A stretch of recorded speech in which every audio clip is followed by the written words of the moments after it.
అన్ని విధాలుగా బాగుండాలి.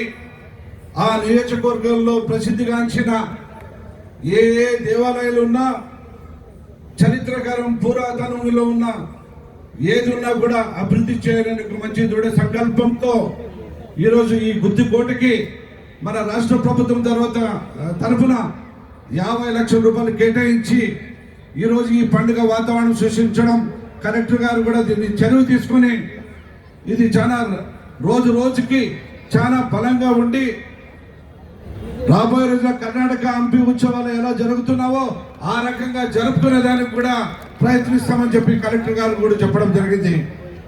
ఈ గుత్తికోట చూస్తుంటేనే ఒక ప్రజలకి కానీ అందరు కూడా ఒక వైబ్రేషన్గా అనిపిస్తుంటుంది.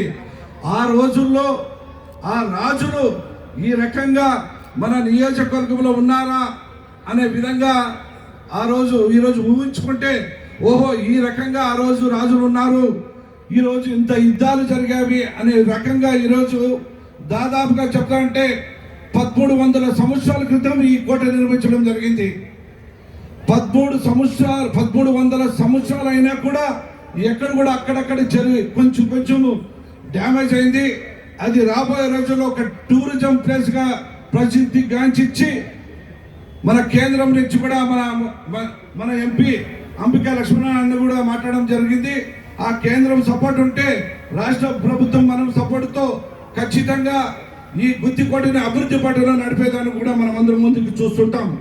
అదేవిధంగా గుత్తికోటకి ఎన్హెచ్ నుంచి బీటీ రోడ్డు వేయించాలని చెప్పి మన ముఖ్యమంత్రి ద్వారా ప్రవేశపెట్టినప్పుడు కలెక్టర్ గారు కూడా అడున్నారు.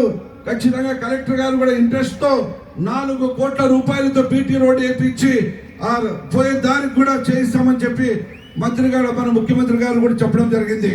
కాబట్టి రోజున ఈరోజు చూస్తుంటే ఇది ఫస్ట్ టైం ఇంత అద్భుతంగా అందరూ బాగా తయారై ఈరోజు ఈ ఉత్సవాల్లో పాల్గొనని కుటుంబ సభ్యులందరూ వచ్చారు. అదేవిధంగా ఇక్కడ స్టాల్స్ కూడా చెప్పడం జరిగింది. ప్రతి రైతన్న బాగుండాలి, ప్రతి రైతుకి ఉన్న పరికరాలు ఆ రకంగా డెవలప్మెంట్ చేసుకుంటే ఆ రైతు ఇంకా కొంచెం ఇంప్రూవ్మెంట్ అవుతుంది అనే దానికి ఆ స్టాల్స్ చూసినప్పుడే మాకందరికి చాలా సంతోషంగా ఉంది.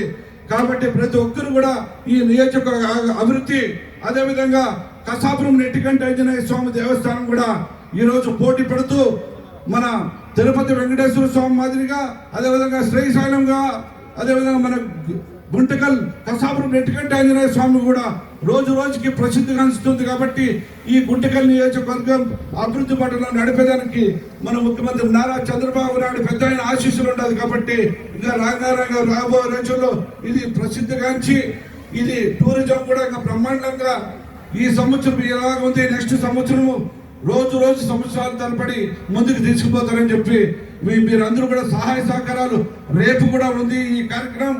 రేపు కూడా పెద్ద ఎత్తున వచ్చి మీరు విజయవంతం చేస్తారని చెప్పి ఇక్కడికి వచ్చిన ప్రతి ఒక్కరికి పేరు నా హృదయపూర్వక ధన్యవాదాలు తెలుపుకుంటూ సెలవు తీసుకుంటున్నాను.